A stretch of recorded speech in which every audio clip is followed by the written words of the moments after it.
So we'll see in this video how to do the challenge 7, the DHCP work server. So I'm gonna configure everything on GNS.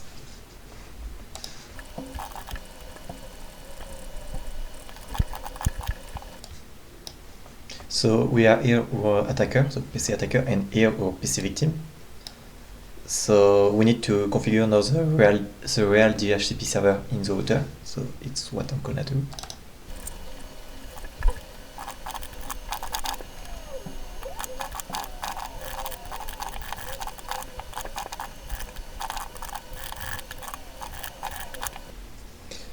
So the DHCP server is configured now on the router, so normally we should have an IP address on the PC.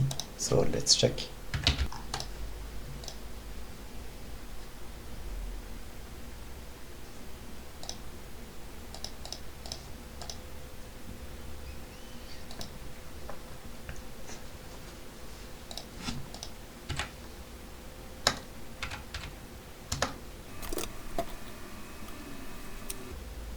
So I install Yersinia. So as we can see, the DHCP server is working correctly.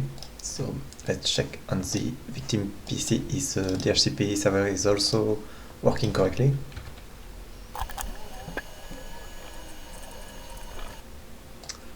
Okay, perfect, everything is working correctly. So now it's time to launch the attack. So first I'm gonna open Wireshark here to see what exactly is happening. And I'm gonna launch the attack. So I'm simulating a new PC. So someone who wants a new DHCP IP address. So I'm gonna launch the attack now. So we create a DHCP work server.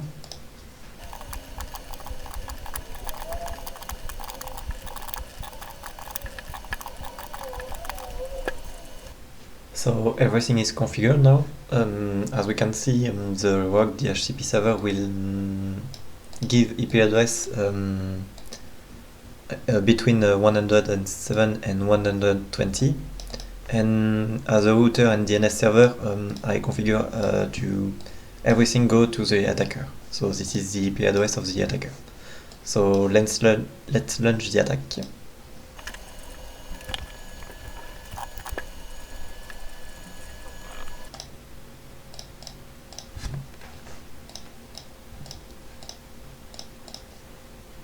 So as we can see, the PC tried to have an IP address by DHCP request,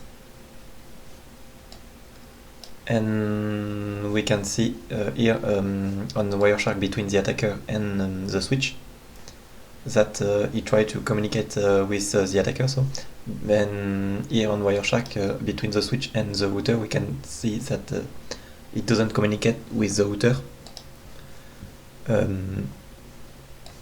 We can see here that as a default or as a DNS, he had the attacker.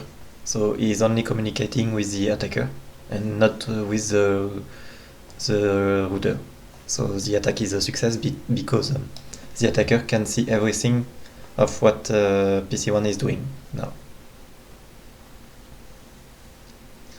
So let's see how to what is the countermeasure against this attack.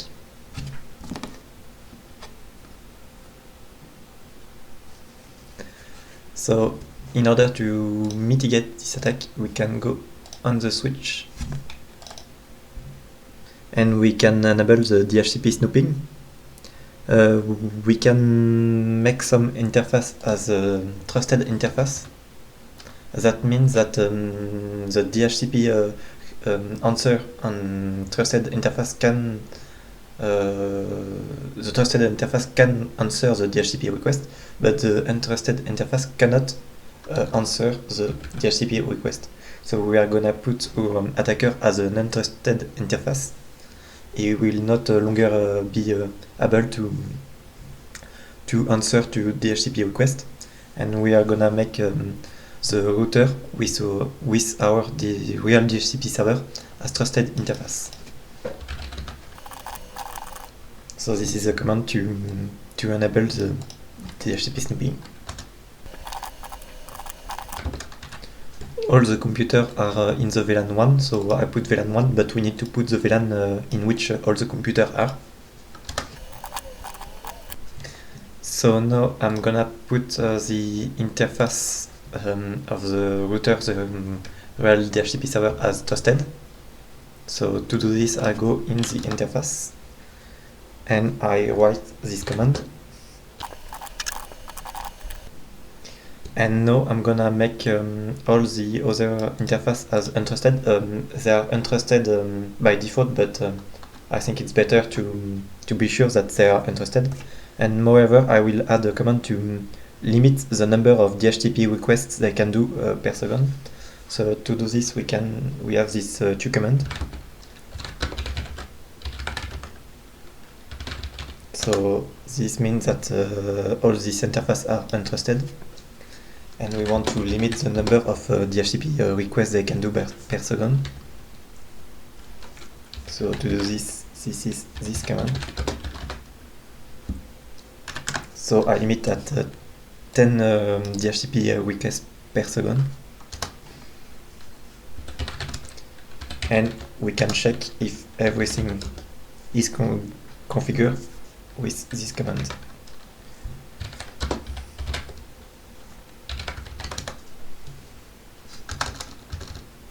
So as we can see, all our interface which will be connected to PC are as untrusted, and they have a limit of 10 DHCP requests per second. And the interface with the router is trusted, so only this interface will be able to answer to DHCP requests. So let's test our new configuration now.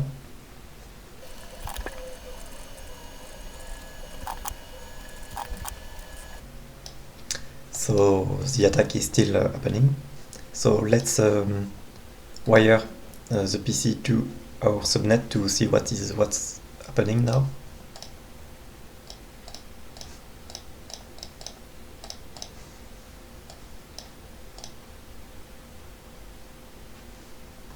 So we can see that the DHCP request has been made here between the switch and the router, but on the attacker we don't have any DHCP request. We cannot see the DHCP request, so the countermeasures are effective. We can check here if it has a good IP address.